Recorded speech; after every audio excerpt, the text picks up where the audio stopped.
Well, what do you know? This thing says I'm live. I don't know if it's serious about that or not, but that's what it says. So some of you guys type in the chat and let me know if you're hearing me. Hello, everybody. A lot of people out there already. Good to see you guys.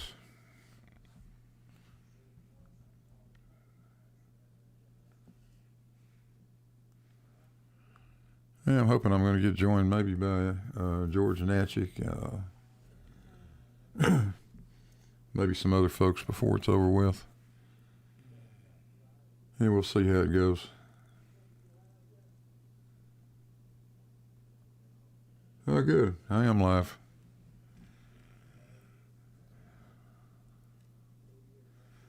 So welcome to Blue Marble Science, everybody.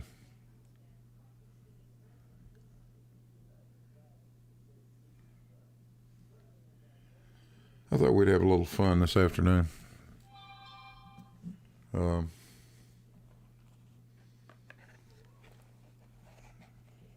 Twice? What does twice mean, Judy?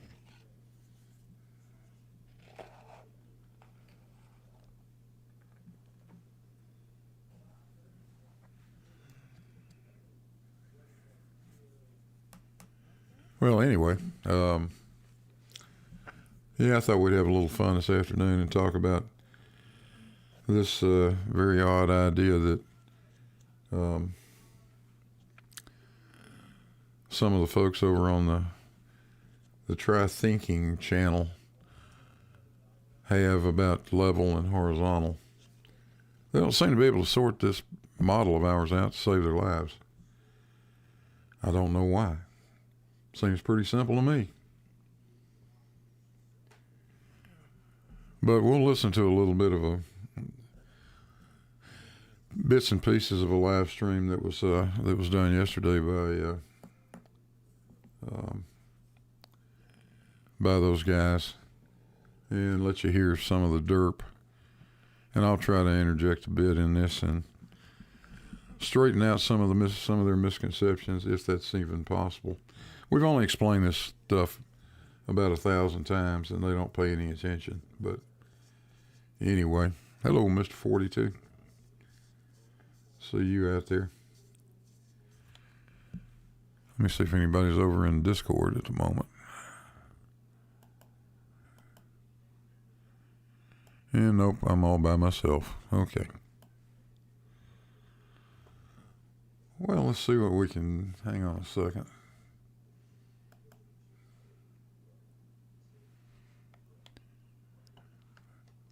Let's see if I can get something up on the screen here. There we go.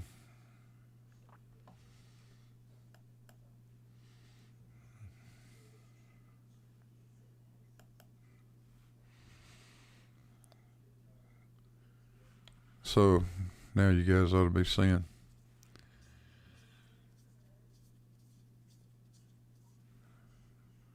that display capture. I wonder if I could do that as a window capture. Probably would be easier, but I will let it go as it is for the time being.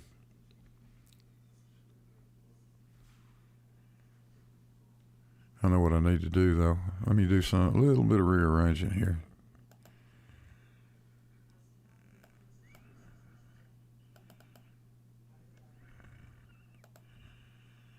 Get over here where I can see what's going on. Yeah, this will help. Okay.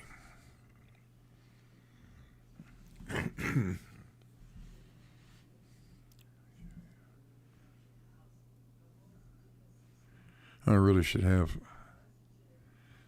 reversed some stuff. I'm still figuring this out. I got pretty good at live streaming Cavendish, but doing these kinds of live streams is a little bit foreign to me. So forgive me if it doesn't go really smoothly, but I'll get better at that as time goes along. So right now I can't see the live chat, so you guys are kind of on your own. Let me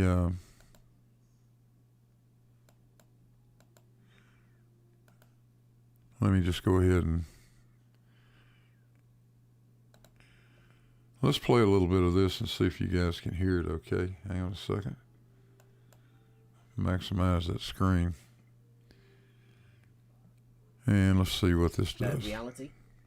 So let's go with that. Nice, can you see that? On the YouTube? Yeah, it looks alright. Oh, you guys want to be able to see it as well, don't you? Now, that was a little bit of an... what's going to come next is a little bit of a back and forth I had with Bev to do with his water level test. And if those of you that aren't familiar with it, just hang in there. We'll get to it in a few minutes and explain what Bev's position is. But let's go ahead and listen for a bit. I was telling you about this before. This is Blue, and now this is Blue talking about our water level test. But me and Spot On did this test. Well, we've been developing it for a few years, and we wanted to do it on our own first. Like it's a personal thing, so we did it, and we've done it on our own, and we made it so we can do it cheap enough that we weren't putting ourselves out of pocket. The idea was to develop a test that was simple enough that anyone could do, really.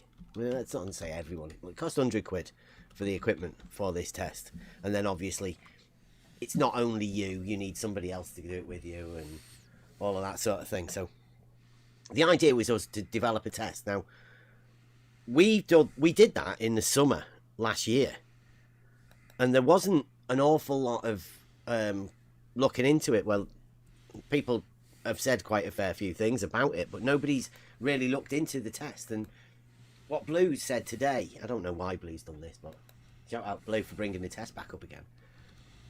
Sort of the logos maybe from what we were doing today. So this is Blue. I can't really do Blue's voice, so it might be better turn up in there.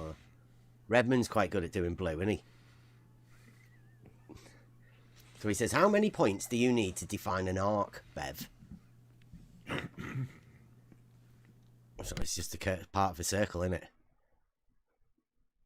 And I know how many points you need to describe a circle, so I'm guessing it's about the same as that. 2. Centre point, distance from centre. 2 points. Arc.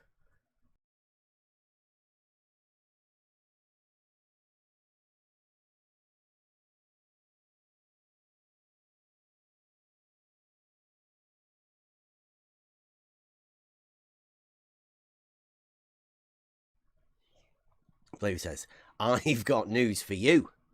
2 won't do it. Which was a bit of a shock. Whoops, sorry about that. I had the mic muted. I've got too many mute buttons around here. No, Bev, you can't define an arc with 2 points. An arc is a segment of a circle. You need a starting point and an end point. You need something in the middle, and that will define what the radius of the arc is. I thought you knew all about geometry, buddy. Something went wrong, I guess. Because that's the only way you can define or describe an arc is by the radius, right? That's 2 points. Straight line. Sorry, Blue, but I mean, yeah. And he says, when you take only the 2 ends of a water level, all you can do is define a straight line. I agree. The shortest distance between those 2 points is a straight line. But it's on a horizontal plane. The plane contains all of the straight lines within it. So the tool establishes a horizontal plane of reference. But the 2 points and the shortest distance between the two would have to be a straight line, but also horizontal. Straight line with neither end being higher nor lower than the other. That's a horizontal. So thanks, Blue. So Blue continues, because obviously that's not going to be enough. He says you have 2 water levels or 1 with a centre tap to show the curvature. I mean, I'm not too sure what. Anybody? I'm going to pause right there. Can you hear me, George?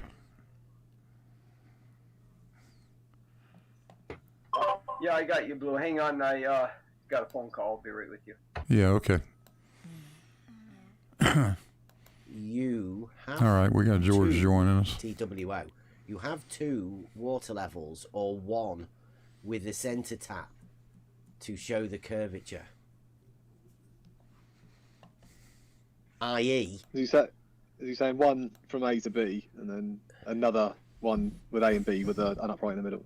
Well, I think he means you have 2. Maybe have to have 2 water levels. Well, actually, all you got to do is read what I wrote. You have to have 2 water levels or 1 with a center tap. How hard was that? Or 1 with a center tap to show the curvature. He just means an upright in the center. Yeah. Right. He says, i.e., the very test you refuse to do and the only way it can be done in reality. Right, well, news for you, Blue. We did have 2, and they didn't have just 1 center tap. They had a quarter center tap as well. A quarter tap on them, and that was the overlap. So, like, not only have you said we refuse to do it, we have actually done it. That's the test. No, you haven't actually done it, Bev, and I'm going to be showing that here in a minute. What you've done is proven that water is level using a water level, and that's all you've shown. That will not work. That does not define what the shape of the Earth is. It just simply, a water level will simply do nothing more than define 2 points in space, and you can draw a straight line between them. That doesn't mean that the thing under the water levels is actually a straight line. So keep going. You're doing well here. Just you don't come around to ask us. No one's come around to ask us. No. Inquire or anything. I think all of those times we went over there, and he never. More assumptions about. Yeah. And I said, we've already done the test, Blue. Can you not remember when I said I could prove that level is horizontal, and you said that you could prove it wasn't? I said that because we've already done the test. And I said I could prove it was horizontal, and just. Yeah, let me pause for a second. Hello, George. Yeah. Welcome. I'll just be listening. If you want to refer to me or talk to me, just holler. Yeah, I think to hear this on Discord, you'll have to go to the live presentation I'm doing and watch it there. I'm looking at it. Yes. Yeah. Okay. You ought to be able to hear it then. So I'm not hearing anything. Well, it's not playing right now. I paused it. Oh, okay. Let me turn it on. You tell me if you're hearing it. To do that, I think. You hearing it now? Right. You guys in there listening to this, yeah? Right. This one's for you, Blue. We'll get it done at the beginning. This is. No. It says I'm watching the stream. Yeah, we might have a technical difficulty here. I thought that would work. It's not muted or anything, is it? No. Okay. And on my side, that I need to adjust, but Slight technical difficulty. But I don't hear anything. Well, I'll tell you what you can do. You can watch it on YouTube, of course. Sure. All righty. Sure. We'll get back to it. Wait. Let's see. Live chat. Did you post it anywhere where I pick it up on YouTube? Just on my channel, George. On your channel. You got Blue Marble Science. Okay. All right. Very good. Yeah. Carry on. Go there. You'll find it. All righty. Okay, let's continue for a minute. I recorded 6 months ago on the comments. Listen to this. On your model, Biff, on a flat Earth. No, Blue, level no, and horizontal. Blue, stop it. Blue, okay, then tell me what your model is. I don't have a model. I do not have a model. Other than saying level is horizontal. I do, and my model says level is not horizontal.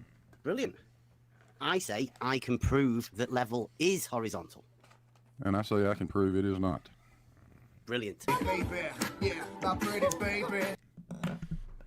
you go. Bit of a sing out for STST. quite a bit ago. Uh, Right, so that's Blue saying Nice. that he can prove. He says he can prove that level isn't horizontal. Sorry, Bev, was that STST guy on his video, or did you put that in there? So yeah, I did that mix. Oh, okay. Sorry, I just thought it was on the original. On the original of the Blue one, yeah. Mm. Yeah. That was a big moment, right? Blue said he could prove that level isn't horizontal. Slope, that was the big slope video. I'll put that in the, anyone want to share? Anyone wants to share the video out on the YouTubes? That's the one that where Blue states that he can prove that water level. That's when initially we started the challenge, the proof for proof challenge. So, yeah, that's Blue. Right. So, Blue says, that's where I said about that. Then Blue says, you ran a test that can't show curvature, Bev. Well, it can't. It's a rectilinear test. It's a straight line test. There's no curvature. That's what the test's for. It's to show a straight line. How you can do practical Euclidean geometry in reality. Hey, wait a minute. Practical Euclidean geometry. You're saying that you can hook up a water level, get 2 points in space, draw a line between them, and call that practical Euclidean geometry? I believe that's a bit of a stretch. We'll get onto that in a bit. But this is the point of the reality Euclidean geometry in reality on Euclid night. I know you're listening, Blue. Yeah, And he I'm says, listening. you could come in and voice all of these yourself. Look. You ran a test that can't show curvature, Bev. It's a bogus test. Can't you remember telling me that all you've proven is that water is level using a water level to prove it? No, Blue. It's a straight line test. It's a rectilinear test to prove the first proposition, book 11 in Euclid. I must have missed something. I'll be damned if I know what kind of test this would be, other than maybe checking for leaks in the water level. Well, I mean, I have no idea what he thinks he's proving. If you'd have asked us at some point, we would have told you. But nobody did. It's easy to tell. So, he says, you absolutely have to have a straight line between the endpoints to measure the centre against. And that's the part you refuse to do. You need to set up a 1 arc-second theodolite or auto level aligned with the midpoint of a long water level. 1,600 yards would be good. Interesting. It's a good measurement. And measure the drop at each end. I'll say that again. Say that again this is the one for everybody's listening. This is Blue setting up a test. You need to set up a 1 arc-second theodolite or auto level. Sounds like he's been talking to George. Aligned with the midpoint of a long water level, 1,600 yards would be good. And measure the drop at each end. Measure the drop. Yeah, drop, Biff. Drop from horizontal. Each end. It's going to be 2 inches, and you know it. No, Blue. No drop. Yes, Biff. None. Drop. 0. Zilch. Even altitude. It's a water level, Blue. Even elevation, absolutely.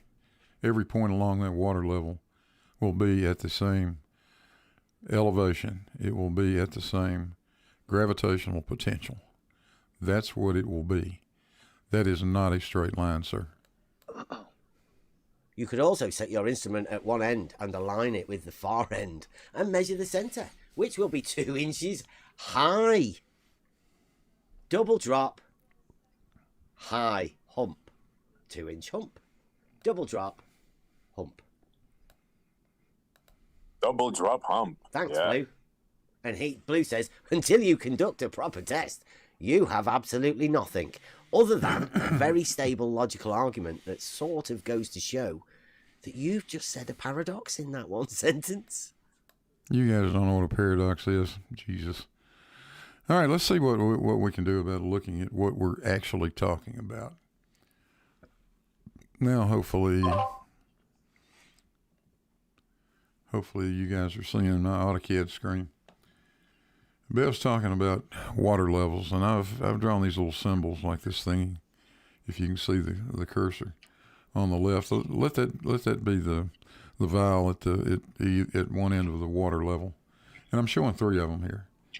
If the Earth were flat, and this water level had a tap in the center, and we took a theodolite, and we lined up that, or an auto level in the case of a flat surface, and lined it up, all those water levels will be identical. They'll all be at the same elevation. They're all at the same gravitational potential. But that's not what happens in reality. In reality, we get that. This is very exaggerated, obviously. But all 3 of these water levels are still at the same gravitational potential. This is the level line, the red dotted line. That is level.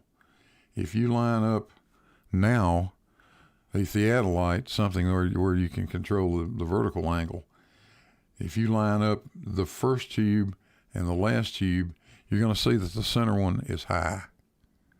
That's the only way you can do this test and determine what the shape of the ground or the earth is underneath the water level. There's no other way of doing it. So let's go back and see what kind of derp comes next.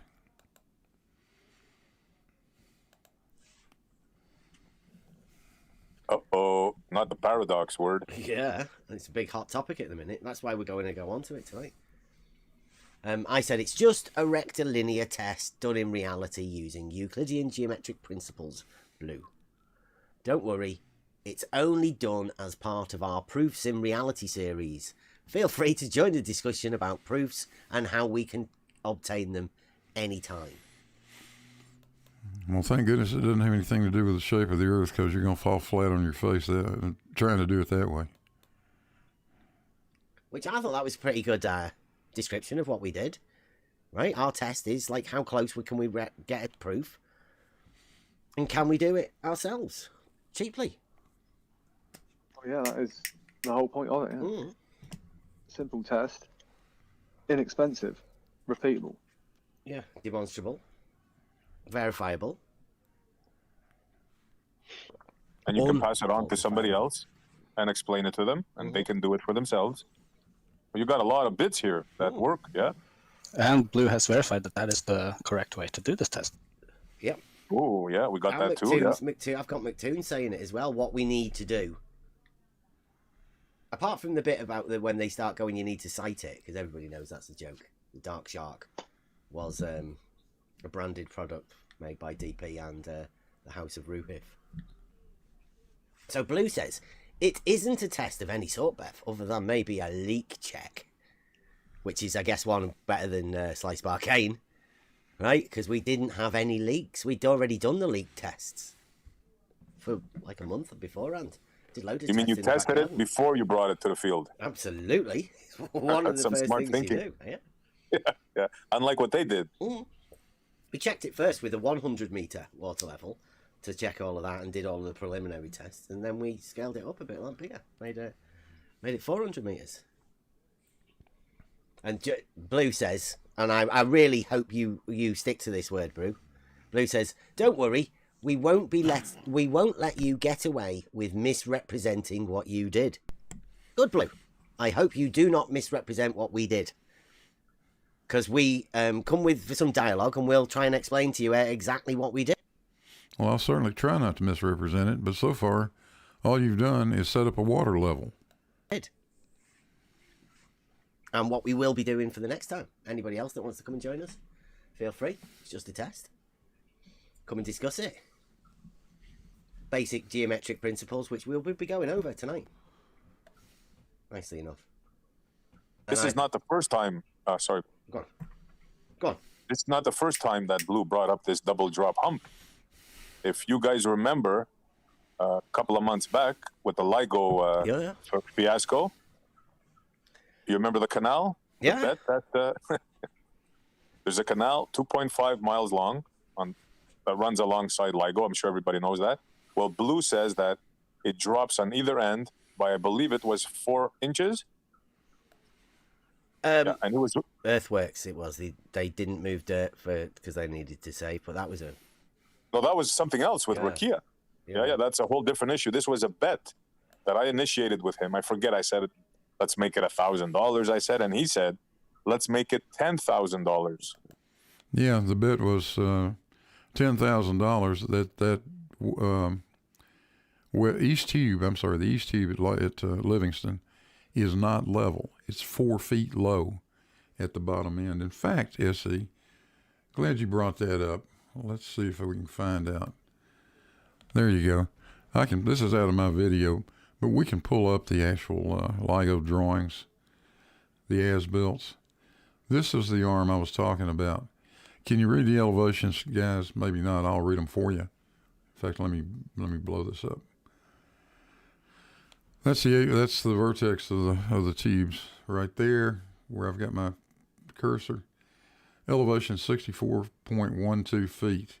Here's the elevation at the other end, 60.04 feet. That's a 4-foot elevation change. That tube is not level. And by the way, I don't see any damn canal, do you?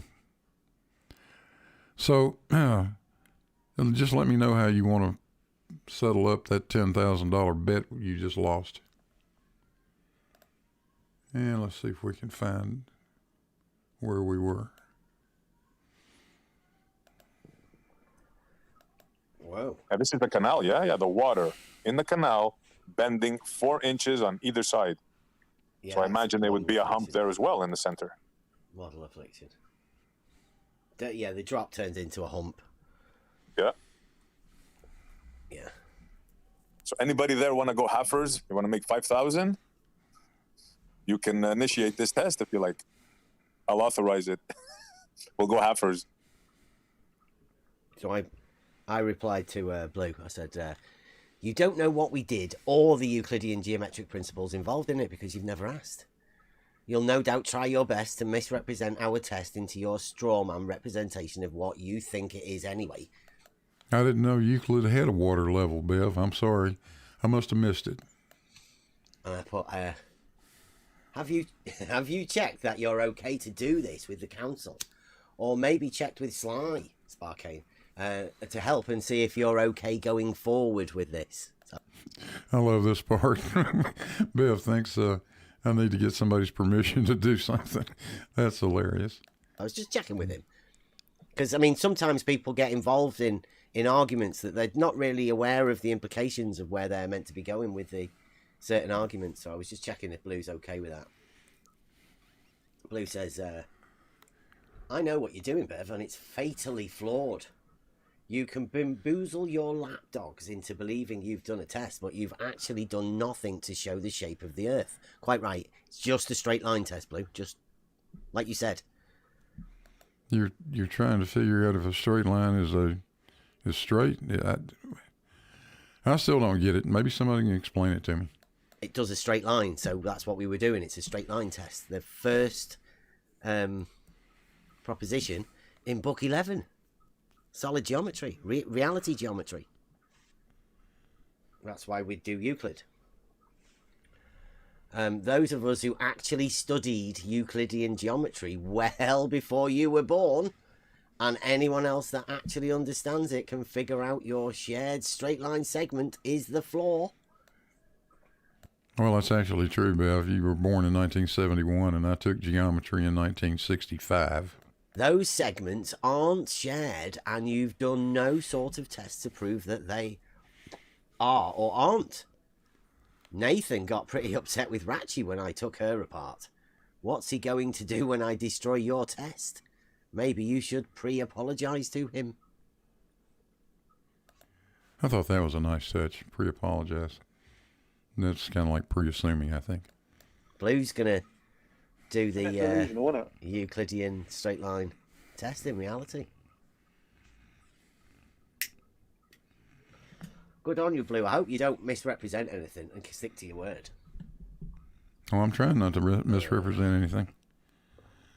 Okay. But I don't think I bothered with that. I'm just waiting for Blue to come back and destroy the argument. So good luck to you, Blue. I think there's going to be a video coming out soon, so get ready for Blue Marble drama. Yeah, you're watching it. It's going to be coming out. Do you want to hear the? Okay, I think that's about as far as that part of it goes. I thought that was sort of interesting, though. Figured you guys might enjoy seeing it. George, are you still with me?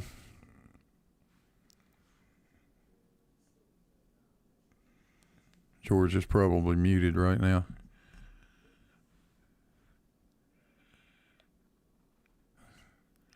Thought we might talk a little bit more about the fallacies involved in what Bev's doing. He claims he's just doing a straight line test. I don't have a clue what that means.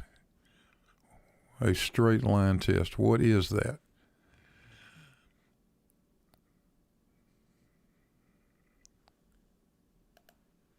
Maybe some of you guys can tell me.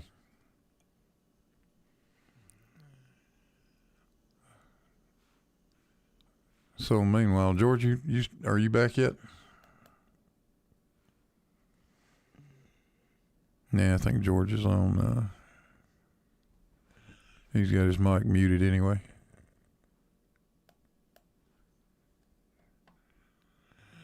All right, so I showed a little diagram.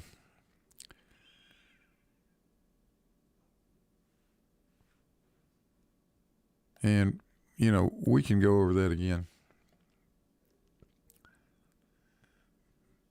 Let me get this centered up a little better, like that. Here's the one point that these guys will absolutely refuse to recognize, and that is that the Earth is curved, and that level implies an equal gravitational potential. So the level line is curved just like the ellipsoid is curved, identically. And as much as they would like that to be a nice straight line, it just is not. Now, every time we bring this up, the flat earthers run for cover. They absolutely refuse to talk about putting an instrument like a theodolite at one end and shooting a line between the outboard two level vials and then seeing what happens in the center. They just refuse to do it. I think they do that because they know what's going to happen. I think they know for sure that if they ever do this, they're going to prove Earth curvature. Wouldn't be like that if the Earth were flat. I mean, if you had a flat surface, assuming you could figure out a way to get gravity to always be straight down. I don't know how you do that, but maybe there's some geometric shapes that would yield that. I don't think so, but whatever. That would be the only way that you could line them all up like they think actually happens in the real world. But it does not. That is not what happens in the real world. And you can see it with Ligo. You can see it very clearly. I could maybe go back to that for a second.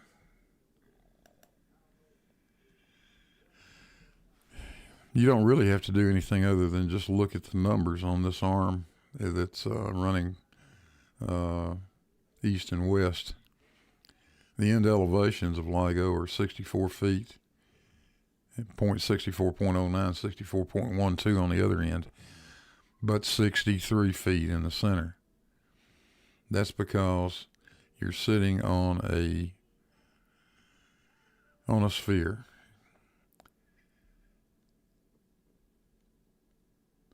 This point's going to be at a lower elevation.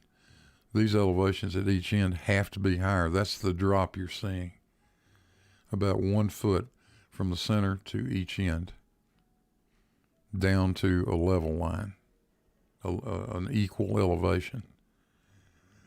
So you can say what you like, but it does the same thing on all 4 of the arms at Ligo, both of them here and the 2 up at Hanford. It's harder to see it without actually making a drawing of this, but because all the other arms, other than this one, are not level or not even close to level. This thing's got a 4-foot drop in it. Both of them up at Hanford have about 4-foot elevation changes. So when you say you can prove that level is horizontal, I say no. And when I say, yeah, I can prove level is not horizontal, here's the proof right here. So let's see what we can do next. George, you ever make it back?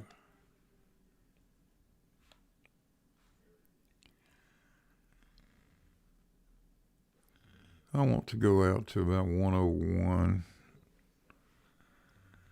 I think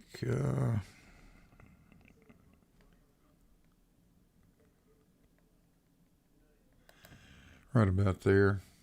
Let's play some of this. Still looking a bit fuzzy there. I'm not really that happy about it. It's good on this side. Is it? Got better? It seems to be a little fuzzy on Discord, but on YouTube it's better. Is it? Yes, sir. I'm here. I'm here. Okay, there's an autofocus. Oh, okay. Right. So you've been watching Hold on that? a sec. Yeah, okay. I want to get your take on what you've heard so far, George.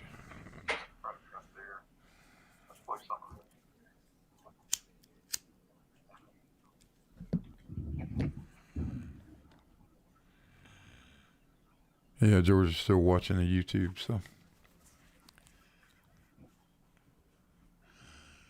Got that little bit of delay in there. Unfortunately, the way I've got Yeah, this. hold on. I'm getting the live up so that I can talk to you directly without this delay. Hold on. Yeah, okay.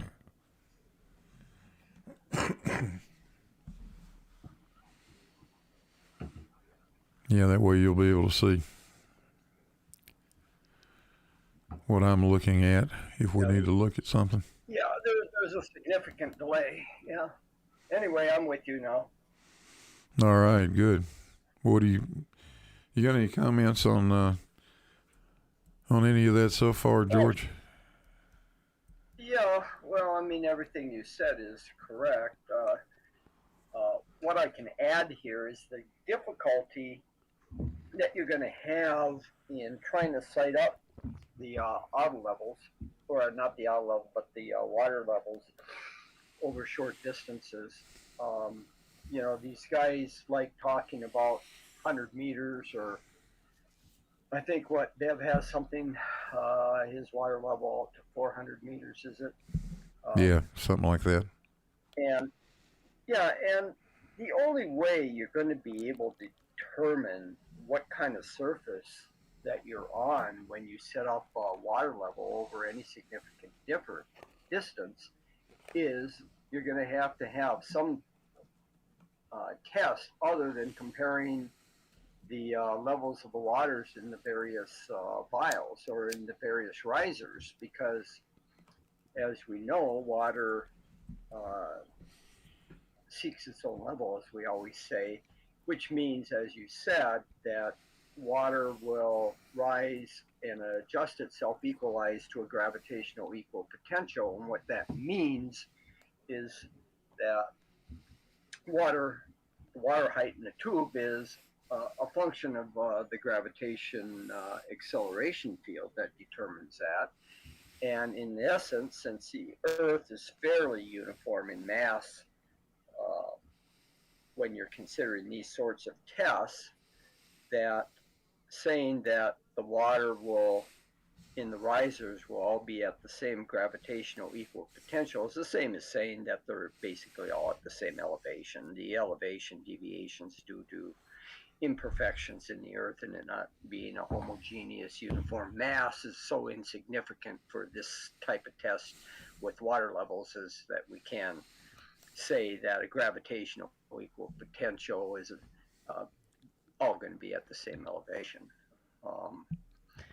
And that being the case means that no matter what kind of manifold you're on, what kind of warped surface, um, that water is all going to be at the same gravitational potential, whether you're on a flat Earth or a curved Earth. So, doing this test as Bev has set up, always verifying is that water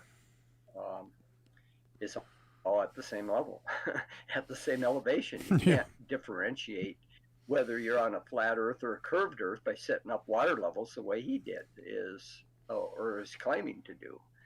And what you have to do is, like you said, is after you have your water levels set up and everything equalized, is go set up a theodolite or an auto level at one end and sight the furthest riser at the other end and see if all the middle risers line up. If they do all line up with a line connecting the two ends, then you're on a flat Earth. But if they don't, then you're on some other sort of surface.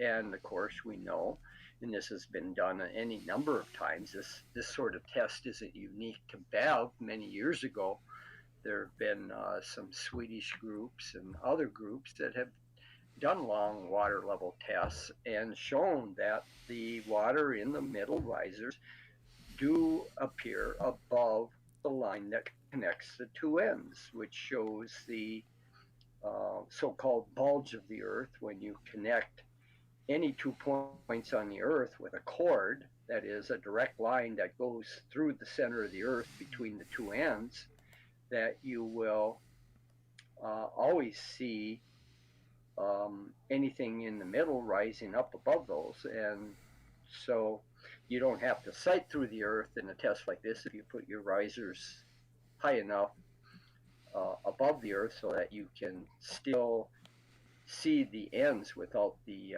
bulge of the Earth or the curve of the Earth blocking your view. And it doesn't matter at what height you're at, you can always find the gravitational equal potential because they'll all be at the same elevation on the Earth, or essentially from the center. So, and like you said, it's not clear to me whether they've ever done that test where they sighted the two ends, to see if the water in the middle is rising above or below the line that joins the two ends. Yeah, I won't. I won't say 100%, but if they have done any kind of sight test on this, they've kept it a good secret. I've not heard them ever talk about it. In fact, all I hear them say is that they don't need to do that. The water level does everything they need. Yeah, I mean that's what's very puzzling about this whole thing. You've heard over the past years all this gibberish coming from these guys about necessity for the scientific method, but yet all Bev and crew do is make an assumption that level water is a flat, defines a flat surface. That's the fallacy. fallacy. That's an assumption. They say, guys, don't presuppose the Earth, R, or the radius of the Earth. Well, they're presupposing a flat Earth before they even get out of the starting gate. Yeah. Yeah, there's nothing about setting up multiple water levels that could possibly tell you what the shape of the Earth is. Nothing. I know that they've gone through things they've gone through things like these overlapping segments of the water levels, and come right out and said those are shared line segments, and they're not. Yeah, they're shared arcs. Yeah, they're shared arcs, exactly. Yeah, they're not shared straight line segments. Yeah, well, he makes that big stretch. I mean, the big assumption that everything is flat, horizontal is not, or horizontal is a straight line. And I'm trying to say, back up here, is that level is not. He's making the big assumption, big stretch assumption that level is a straight line. It defines a flat surface, which it doesn't. It depends on the mass that's beneath it and the shape of the mass beneath it. We're on a spherical planet, and so level is going to follow the curvature of the surface. Equipotentials are going to be curved all equidistance at the same elevation from the center of the earth. You just can't get around that. And, by assuming that level is flat or level is a straight line is just an assumption that he's making that he's never ever verified whether or not it's true. Yeah, that's on right. the earth. Then, And that's what you have to do. You can't make that assumption. You can't make that leap without first verifying that that's indeed what's happening in reality. yeah, well, what you've got is what I'm showing on the little sketch that's on the screen right now. You've got a pair of straight lines. You've got this one. And, whoops, I didn't mean to move it. You got that one, and you got one over here. And in fact, Yeah. this is sort of a decent little diagram to show you why differential leveling works. Yeah, and the thing that's being overlooked that never gets really talked about is the practical execution of such a thing. If you're using say a theodolite or an auto level to try to cite the water heights in these tubes, you always have in any sort of a cylinder a meniscus where the water at the top is curved, and you're going to have enough contrast. You're going to have to dye the water, probably put a black dye in it, and then put a white background, a white sheet of paper behind it that you're citing. So you have enough contrast so that you can pick the bottom of the meniscus or something. But there's an uncertainty there, and this is significant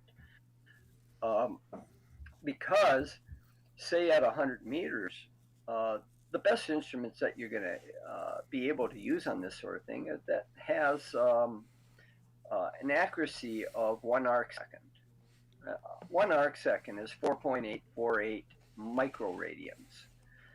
So at 100 meters, that's 100,000 millimeters, and you multiply that by 1 arc second, or 4.848 microradians, and you get a half a millimeter, 0.48 millimeters. That's the best that you can detect in height variations over 100 meters. And now the problem is getting enough contrast to be able to see that on water in the risers. Now, if you go 400 meters, then you've got an uncertainty of 4 times a half millimeter, or 2 millimeters now. That's the best you're going to be able to do over 400 meters and be able to resolve differences in height. So these are not trivial measurements to make. No, they're not. These types of instruments. And I know in talking to Bev, I'm pretty damn confident that he is not competent enough to perform these types of measurements, that he hasn't done that. And I know this from several conversations, and he's also claimed, well, I can put a micrometer on there. I know he doesn't have one, but no, that's not going to help you sighting over 400 meters. If you put a micrometer on your story pole or your range pole to increase the resolution accuracy, you have to bring it in accordingly. You can't go out at 100 meters and detect a few micron change on a micrometer because you can't see it at that distance. You have to bring it in closer so that you can see what's going on with the micrometer. So the fact that he brings up this thing about the use of micrometers is just nonsense, because to do that sort of precision, that's only for very close in work, not for going over at 100 meters, and certainly not at 400 meters. Well, I'll tell you what I would do, George. I'd find some nice bright red tape, and I would go out there and mark it. at every point. That's what you have to do.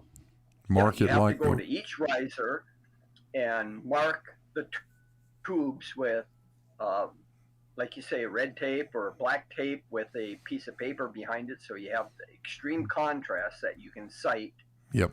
with your auto level or theodolite. So that's what I would do. In fact, that there was a test that was sort of done that way many years ago. I don't have the link for it. Somebody posted it the other week in your server, and it's a very good video where they did almost that sort of thing using big cylinders with black dyed water in it, and they very competently demonstrated that, yeah, the water in the risers in the middle rise above the straight line distance between the two ends. Yeah, you're going to have a hell of a time trying to see a meniscus from a half a mile away. But no, you're not going to. You're not going to see You're not that. going to with these instruments. I mean, No. the very best auto levels run a scope magnification of 32 power, and you're just not going to see that sort of thing. When I use my theodolites and auto levels that have 1 arc second resolution, the other thing that you're faced with is the crosshairs that are itched into the piece of glass Yeah. that's between the eyepiece and the pendulum prism. Is typically about 2 to 2.5 arc seconds in width. And now some of the auto levels have like a horizontal scissors wedge that helps you get a little better than sighting than the 2 arc seconds. But that's how much gets obscured in your eyepiece when you're looking and have the crosshairs adjusted, is they take up about 2 to 2.5 arc seconds and obscure that view. So you really can't set your auto level or theodolite to any better than about 1 arc second, given the fact that you have to have finite widths to these crosshairs that obscure your view. And like I say, with the horizontal scissors, you can do a little better than 2 arc seconds. You can probably get down to 1 arc second and centering things properly. But if you didn't have that horizontal wedge, scissors wedge in there, then the best you're going to be able to do is guesstimate between the top and the bottom of the crosshair, and that's about 2 arc seconds. And you can kind of center things up, but you have to be really good at doing that and have a lot of experience. Some guy that's, I don't think Bev has that sort of experience in order to competently sight things up to within a couple arc seconds. Well, I don't want to, Bev warned over and over again for me not to misrepresent what he's doing. I don't see anything about any of this that is going to determine or help determine what the shape of the Earth is. I'm not misrepresenting. I know you're not. I'm expressing doubt that he's competent enough to do it. Yeah, I know you're not. I'm saying that my point is simply, I have no idea what he's trying to prove. Okay, so we know water levels work. Nobody's going to argue about that. And over the short distances that we'd be talking about here, there won't be enough difference in the gravitational acceleration to matter. You're really not going to care about that. If this has, I just don't see the purpose. If you're telling me the that purpose is he thinks it's going to prove a flat Earth, and he's right. It is going to prove a flat Earth because he's assuming it to begin with, in the fact that this whole craziness of shared line segments and level being flat and straight. Unless he sights the ends or goes to the middle and tries to sight the ends from the middle, if he starts at the middle and sets an auto level to sight either end, then the ends are going to be below the horizontal. Yeah. Because of the curve of the Earth. Or you could go to either end and sight the other end. Go to one end and sight the other one, then the middle risers will appear above the horizontal, but if you start in the middle and sight the ends, then the ends will appear below the horizontal because of the earth current. Yeah, you can string as many water levels as you want in series. It doesn't make any difference. They're all going to tell you the same thing as long as you match the levels up. If you go out a mile, go to one end of it. Set your if you go out a mile and set one end of it up, set an auto level up that's got decent accuracy. I'm not talking about something you go down and buy at the big box store for $150. I'm talking about a real, precision auto level. You're going to be able to see an 8-inch drop at the other end of a mile. You're just going to see it. That's it. That's what's going to happen. It's been done time and time again with people aiming two theodolites at each other. Every time. And that's the best way to do this sort of test is take two auto levels or two theodolites, separate them, and then set up your range pole at either end, at both ends. Say you're at one end is A, the other end is B. I could make a little diagram, maybe I should. But just conceptually, what you're doing here is say at end A, you have your auto level set up, and now you put a range pole, say 10 feet away to its side. Okay, that's perpendicular to the line of sight, and you sight that range pole, and you note the marking on the pole, your height measurement, or take a piece of tape and have someone mark where the horizontal crosshair is on that pole, so you don't have to try to read the scale on it, Yeah. And then take your other auto level and say go out, a quarter mile, half mile, or even a full mile. But let's just say go out a quarter mile, which puts you at about 400 meters, like Bev's water level. And then set up a range pole and sight it with your auto level, and note the marking or have someone put a piece of tape there. So you have a piece of tape on both poles, one that's only 10 feet away to your lateral direction, perpendicular to the line of sight, and then one further down range. Now you have level line set on both of these poles. Now you take your auto level and go to the far end, point B, to end B, and sight back to A. Well, okay, first you have to set B up so that its center of its optics is where the tape mark is, or where what you read on the pole. And you have to make sure that the center of your optics are set at that precise level or marking on the pole that you sighted when you were at position A on end A. So you get your auto level set, so the center of the optics now at position B is lined up with a tape mark. And now you shoot back to A. Now, if the Earth is flat, you should hit A's mark precisely. Yeah. Because the auto level is sighting a horizontal. Yeah. And what you will find in actuality is that the auto level is going to shoot high. Every that mark at A that was established from when you're at position A is going to appear lower, and it'll appear lower by twice the drop due to Earth curvature. And that's why that sort of test is better, because you get a multiplication factor of 2 in terms of drop distances, or I shouldn't call them drop distance, but the gap between what you would sight with the auto level to where it was originally set up. So that's the very best, and you don't have to mess with water levels and getting those things set up, worrying about leaks, worrying about air. That the other thing that I'm very skeptical about on these very large, long water levels is being able to get all the bubbles out. Yeah, the air bubbles. You got to be able to do Even that. if you filled it up, you should let the damn thing sit for a couple days, because air entrained in the water will come out and create bubbles. I have a fair amount of experience with auto levels or water levels before I ever bought equipment to do find levels and elevations, I used to drag hoses around my property, long hoses, to do that very same thing, doing it crudely with water levels. Yep. Let's listen to some more derp out of Sure. out of the Derp try is thinking fun. crowd. Let's see if we can get this going. I want to listen to some of this.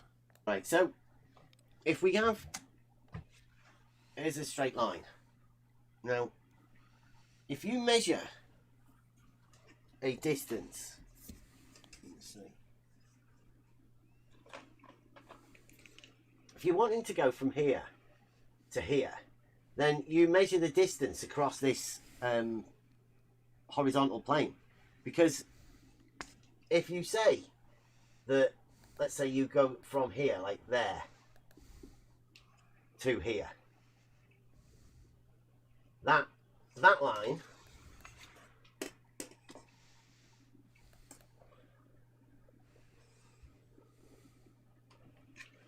there,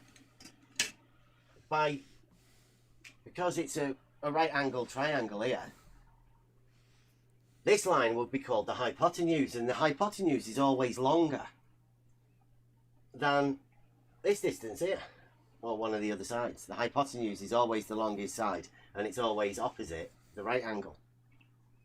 So in order for you to measure the shortest distance, you have to measure on this horizontal plane. Have to. But the question then comes, how do you know?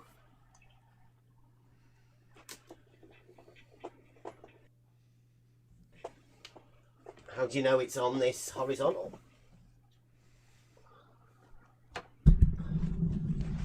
And you only know it's horizontal. I'll come back onto here for a moment. You only know it's horizontal when you measure that distance across the land. When you make it horizontal. Yeah. I'm not too sure what to say about that. Well, at least we figured out what the hypotenuse of a right triangle is, so I suppose that's a plus. Let me skip over a little further. Let's see. Let's go to about 122. I found something amusing over here. Oh yeah, let's look at this. This is pretty good. All sorts of different tools. Oh, here we go. This is from Wiki, and this is from Wiki. When we started doing this, it will be changed because people change their Wiki all the time. Uh-oh. The change doesn't really make much difference, but they throw in local. It's not in this one because I think people like us have changed the argument, and we've made it. Somebody's gone in there to Wiki to change Wiki to keep up with the argument. Can't get away from this anyway. A water level device, the actual tool. I'll go to the Merriam-Webster one as well, just to try and get the definitions of all of this. Right, a water level in Greek, to ask SE, is any device utilizing the surface of liquid water to establish a horizontal plane of reference. Right, that's any device. It doesn't say it's like within a tube or anything like that. It just says any device. So what's a device? I've not got a clue. Anything, right, that uses water, and water is classed as one body of water. So the water level works because all of the water's connected. It's classed as one body. And the reason it does it, I mean, we can get into that later on, but it always establishes a horizontal plane of reference used to determine the apparent inclination of an object or surface, and for matching elevations of locations that are too far apart for a spirit level to span. Again, used to determine the apparent inclination of an object or surface and for matching elevations of locations that are too far apart for a spirit level to span.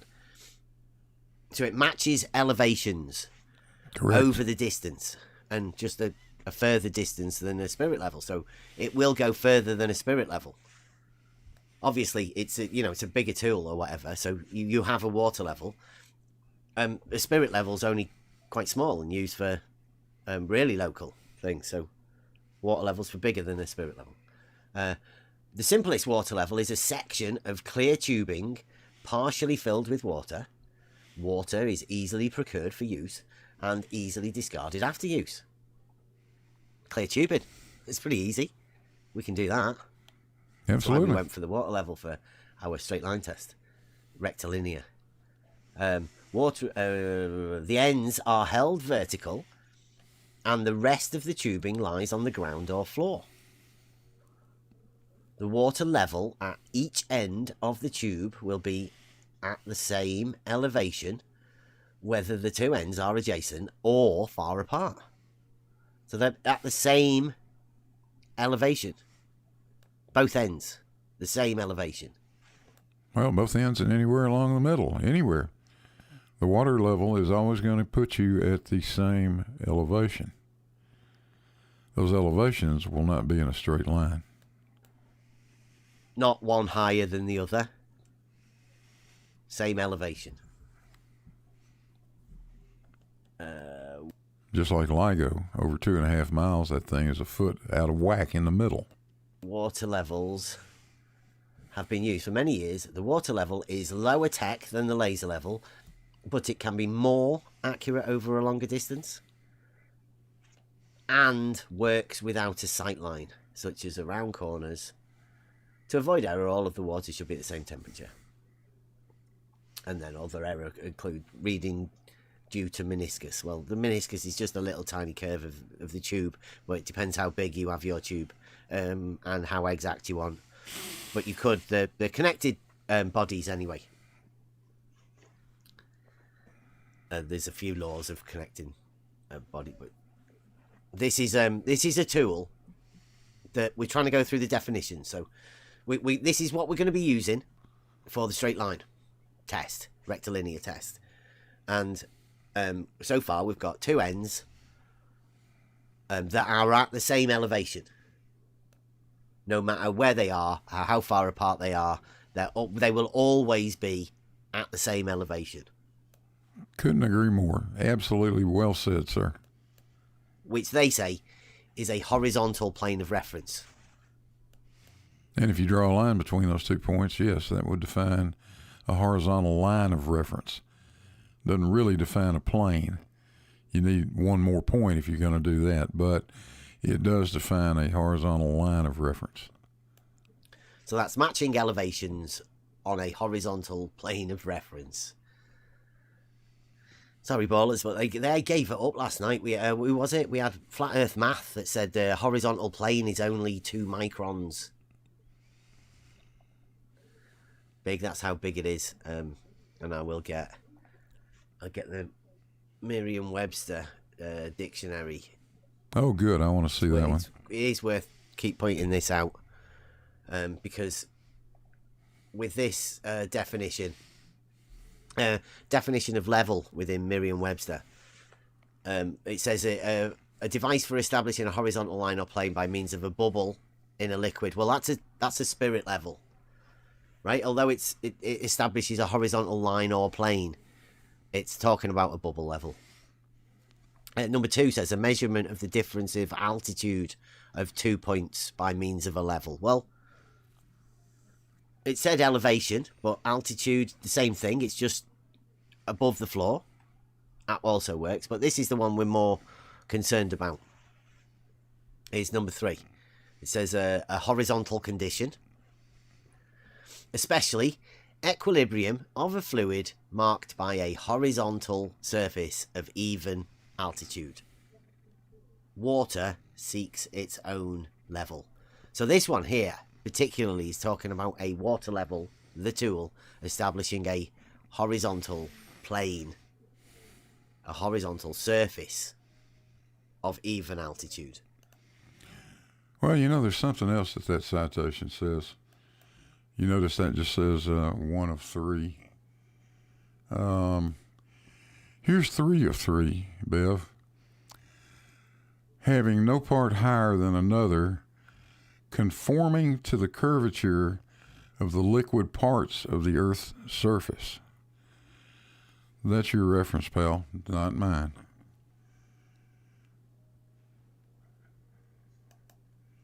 Oops, let's see, where were we? Back there. Well, that horizontal's a plane, isn't it? A horizontal plane surface, water level. So that's 2 sources, 1 dictionary and wiki. It's enough. It's enough for me because I've actually used the tool and seen that both of those 2 definitions are not lying. No, nor is the part of in the Merriam-Webster that says conforming to the curvature of the Earth. That's not lying either. That's exactly what it's doing.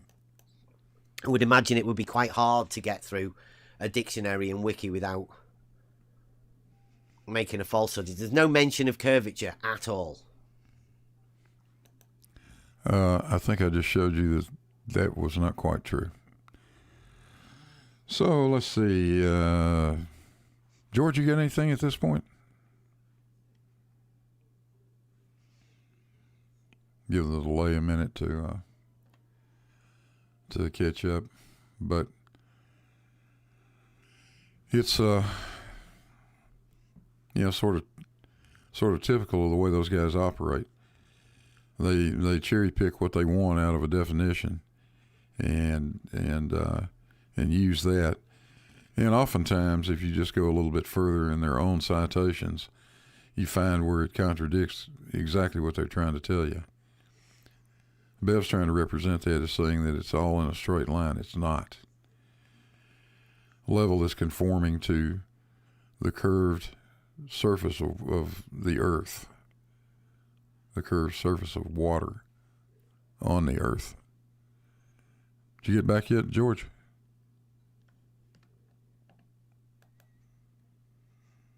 Yeah, he's hanging out over in Discord. So let's see. I got a little bit more. Let me see if we can go to.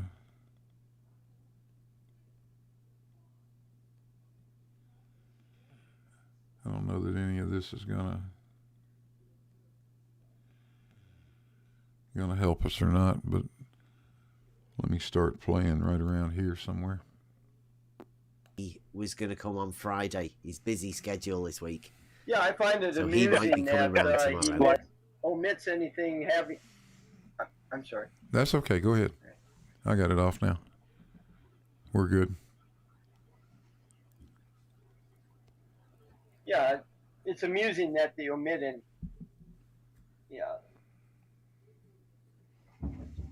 Yeah, listen on Discord, not on YouTube. You're gonna have that delay.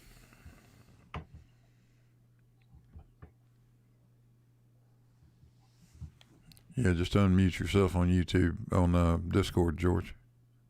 Yeah, you are. Yeah. Okay. I keep getting. Yeah, I got it. Yeah. Yeah, I got to figure out how to make this work, because I was hoping that you'd be able to hear it real time as I'm sharing it on Discord, but it's not working for some reason. I don't know why. Yeah. No, I find it amusing that he purposely omits any references that have to mention curvature. You know. Yeah, they love to leave that stuff out. I'm still completely confused. So disingenuous. I don't have any idea what this test of his is showing. Nothing, as far as I can tell. Well, we know what it's showing. It's showing that water is level. Yeah. And that's all. You know, he thinks it's showing, something much different, proving that the Earth is flat. But of course, not only you and I pointed this out to him. This has been pointed out to him for well over a year by countless others that the test is worthless for determining the shape of the Earth's surface. It just verifies that water is level, which it will be on a flat Earth or curved Earth or hyperbolic surface Earth. Yeah.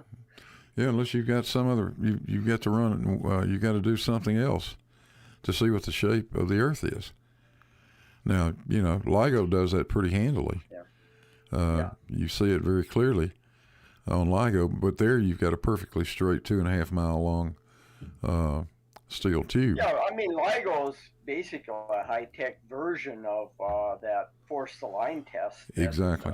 Brian Mullen had proposed years ago, constructing some sort of a straight fence that you could compare a canal of water to, or or compare the surface of the Earth to see that as you go along, you get a further deviation between this straight line and the surface of the Earth. LIGO does it. And the other thing that is interesting, I saw a video once um, where somebody took like a marble or whatever, and one end, because a straight line deviates immediately uh, from elevation, say one end you put at um, a certain elevation and you sight the tube along to construct a straight line, then as you move along that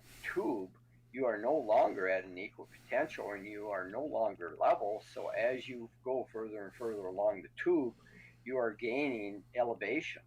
Yeah. And I've tried pointing this out several times to Montreal and Bev and that, and they just don't get it. I mean, that's essential, like a huge, long spirit level. Yep. And if you put a bubble or a spirit level on the end, you're going to find the bubble will no longer be centered. It'll be tilted upward on, uh, you know, the right end of the spirit level.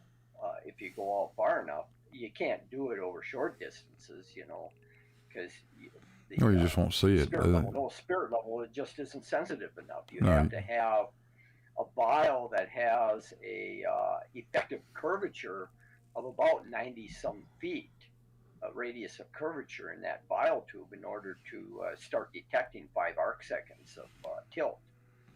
And that's what you have on a theodolite. The curvature in the vial, or the spirit level on a theodolite, has an effective radius of about 90 some feet, so that like on my TopCon 3B or 3C, the graduations are in 30 arc seconds, graduations on the spirit level and the bubble level there. And you just don't have that with a carpenter's level or any sort of construction level, spirit level that you're going to pick up at the hardware store. You're just not going to have the resolution in that thing and sensitivity enough to determine a tilt of a few arc seconds. Well, over a distance of 100 feet, who cares? You're off by thousandths of an inch. A lot. You only hope that you could ever actually build a house that close. I mean, it doesn't matter. But I think these guys have a real tough time visualizing exactly how huge the Earth is. They really don't understand how almost flat this spheroid is. You have to see it drawn to scale. I'll show you some. To point out, Blue, what's happening with, say LIGO, a straight tube, or a very long spirit level. Say if you were to have one at 1 mile, so that you're picking up this gap, or what we traditionally call the gap, between the spirit level, or the horizontal, the straight line horizontal, to match it with the curve of the Earth. That 8 inches in a mile represents a tilt of about 26 arc seconds. Yeah. And that's more than you're going to pick up with a 10-foot art spirit level and put a sheet of paper on one end. Right. If you put a sheet of paper like copy paper, which is typically about 3/1000ths of an inch, I believe, a ream of paper of 500 sheets is about 1.5 inches high. So 1.5 inches divided by 500, yeah, it's 3 mils. And you put that at the end of a 10-foot spirit level, and that spirit level will be lifted up um, by a factor of about 100 more than you pick up with the curvature of the Earth. So you're never going to see it. It's never going to register. Yeah, there's a couple of little diagrams I did for the last video I put out about Alberuni. And those two lines, that is actually a straight line. If I click on that thing, it will give me a length of 10,560 feet. And it is a line, as you can see up there at the top. But if I go over on the other side, let me move that over. Go over here and click on this one. That's not a straight line. That is an arc. That's an arc with a radius of 20,900,000 feet. That's the Earth. You got to get way in before you see it. There it is, right there. Move it over. That's about that's over 2 miles, roughly what Ligo is. Its length, but from one end to the other, that's what you see. 2 foot 8 inch, 32 inch drop. That red line is horizontal. Probably zoom in a little further if I tried.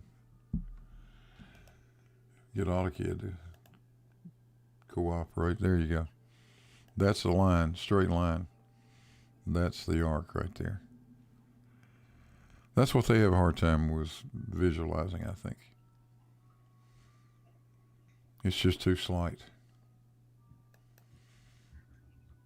Earth's a big damn thing, you know. Anyway, let's see. Let's get back over here. I'm going to play a little bit more video. We're not going to stay here too much longer. Let me minimize that. Let's play a little bit more, Bev, and then we'll think about wrapping this up. I don't know how long we've been going now. About an hour and a half, I think. So let's see what we got. I want the globe.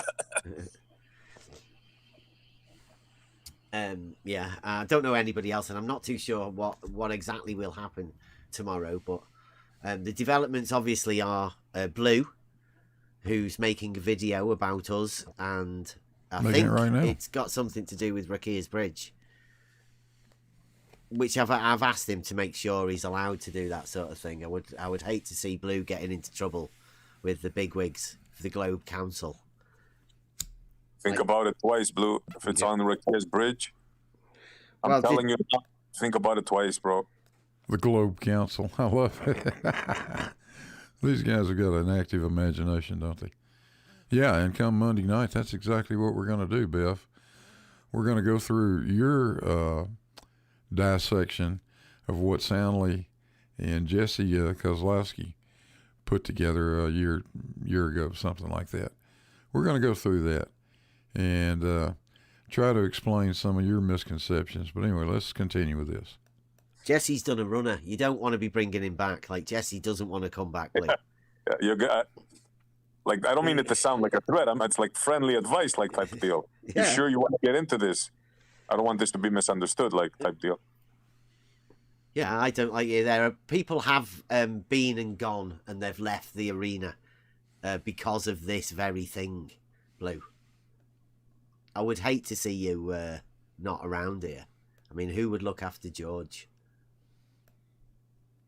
That bridge is a paradox. I don't have any idea what they're talking about, George. Have I been looking after you and I wasn't aware of it? Jeez, these guys.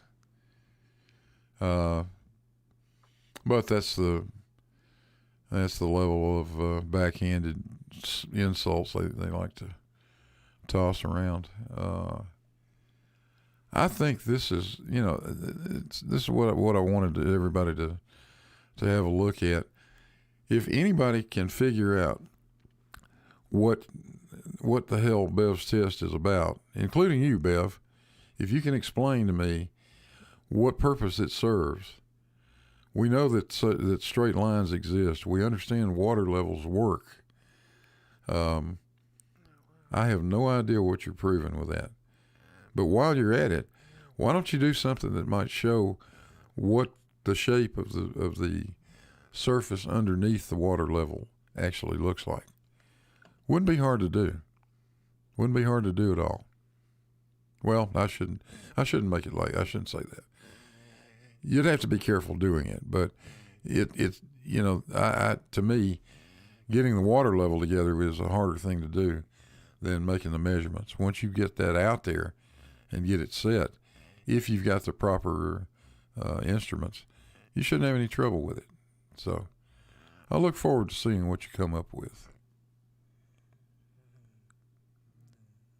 George, you still around?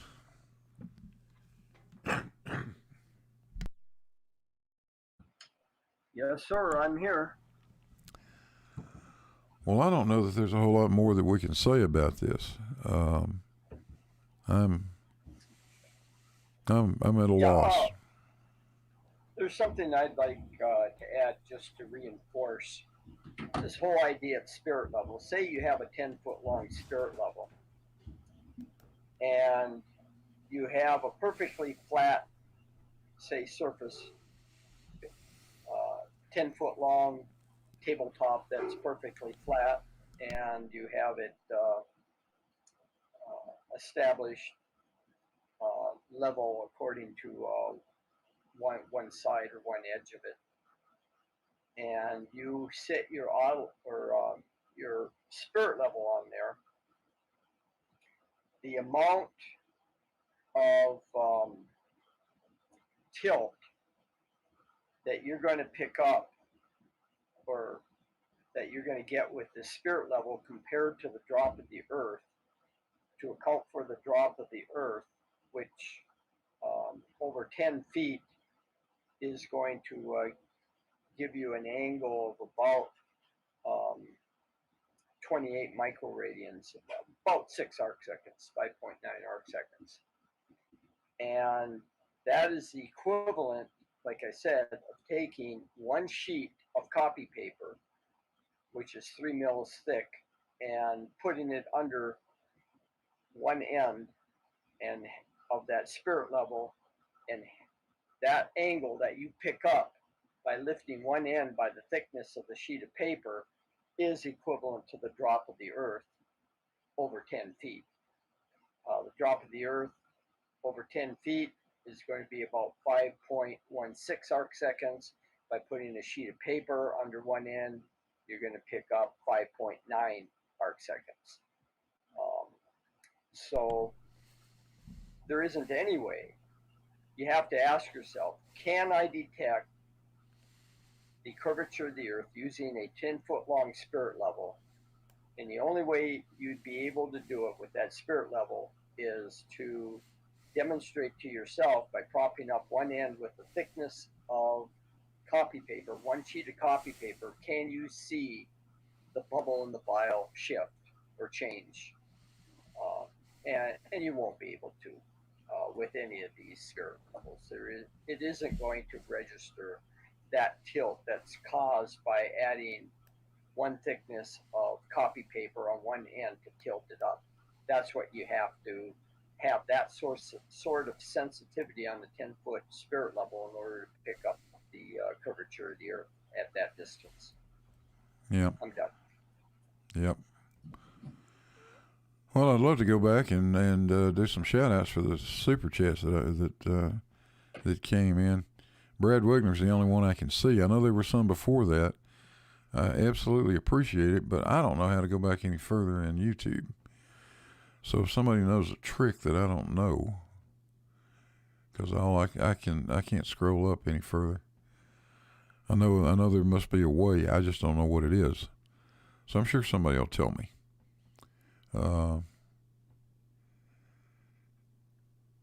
But I think that's about it for this stream, George. I appreciate you showing up, buddy. Good to talk to you. My pleasure. I'm glad you shifted the time. It turned out that I got back just a few minutes before you started the show, so it worked out quite well. Yeah. Well, guys, tune in Monday night. Yeah, we're going to have some fun. Several weeks back, Bev and his entire crew went through the video that Soundly and Jesse Kozlowski did about the curvature of the Lake Pontchartrain Bridge. And they misrepresented just about every damn thing they could. It's incredible. If there's any questions you have regarding that, I was going to give Jesse a call on some other issues that I wanted to talk to him about unrelated to this.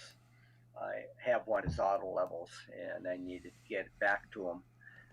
I've had it now for 3 years, and I should really get back to him. So if there's any particular issues or questions or something that isn't quite clear that you'd like clarified on his trip over the Pontchartrain Bridge with his GPS system to log all the data, the XYZ coordinates, so that he could get the shape of the bridge, just let me know, and I'll discuss whatever issues or questions you might have with Jesse. Yep. I'll do that. Let me go back. Brad pointed out I didn't read his question. He said, do you need help funding your water level test? I don't have any intention of doing one, Brad, frankly. I don't have the equipment to do it, nor do I have a decent place that I could do it. So thank you very much for the offer, but I don't think that's going to happen for me. Yeah. It's not really worth the test. I mean, you're better off using a couple auto levels. I mean, the amount that you have to fuss around with the damn thing, and the expense and the trouble you have to go through setting up long water levels is just not worth the trouble. If Bev wants to do it, the flat earthers want to do it, then I'd hope that they cite the two ends to see if the risers in the middle, are in line or not. Otherwise, if they don't, they haven't done anything. Yeah. Right. And shout out to Brainery for 50 SEK. He says, thanks for the stream. Again, I really apologize to the people that I wasn't able to watch the stream as we were going through this. And I can't go back and see all the super chats, but I'll work on my technique, folks. I'll get better at this as time goes on. So I guess that's about it, George. Thanks for coming, man. One thing. If people want to see the kind of trouble and difficulties you can run into trying to do long water levels, is all they have to do is look at Slice Sparkane's attempt at this a little over a year ago. Both Rumpus and I got together and thought the thing through and tried to point out a lot of difficulties and things that he'd need to account for and look at. And he did not take much of what we said under advisement. And, of course, his test ultimately failed, ended up being too difficult to carry out properly. And there are a lot of issues besides air entrained or air bubbles appearing inside your tubes that you have to take care of. I mean, I'm very skeptical about using these very small diameter tubes. I mean, it's so easy to get blockage in there due to air, and then there's other things having to do with friction on the walls, and in order, if you change the height on one end to get it to equalize and register throughout the length of the tube. That's another issue. There's and then there's temperature issues. You know, expansion of water, contraction of water with temperature from, you know, if you don't have uniform temperature, if you're trying to do this out in the middle of the day with sun shining on, there's a lot of practical issues that come into play that can really follow you up. Well, even with a small diameter tube, you got a large mass of water in there, and that if you move it, that thing's going to oscillate. It's a harmonic oscillator. It's going to oscillate back Definitely. and forth. It may take a long time for that to settle down. And I'll tell you something else that happens that we had to be careful with when I was using these things. Airflow across the top of them will change the readings. You got to be really, really careful not to be playing with that on a windy day. Yeah, or at least have risers that you could stuff maybe some cotton in there to act as to deaden the wind. Yeah. Yeah, something like that. There's a lot like of a ways to wind make guard. mistakes. Yeah, but I would be more concerned about uniform heating on the tube. Yeah, that's going to be over an a long length. that's going to be You an know, issue. and especially, and if you have a small diameter tube, temperature changes can occur rather quickly. You don't have much mass of water over, Short a given length of it. Yeah, right. Uneven heating of it is going to be a problem. That's for sure. But anyway, well, guys, that's what I had for you today. I'm going to start Thanks, doing more. Lou. I'm going to start doing some more live streams. See if I can get better at it. Hopefully next time I'll be able to figure out how to get George or whoever's on with me where they can hear this on Discord instead of having to listen to the YouTube part because of that delay that kind of messes everything up. But I've been through that before when I was on Bob the Science Guy's stream, George.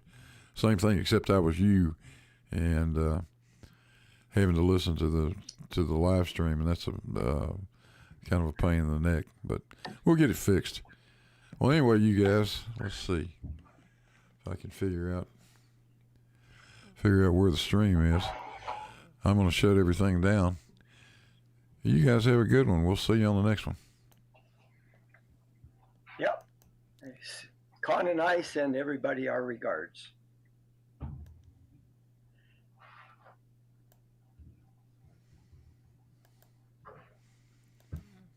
And we're off. There we go.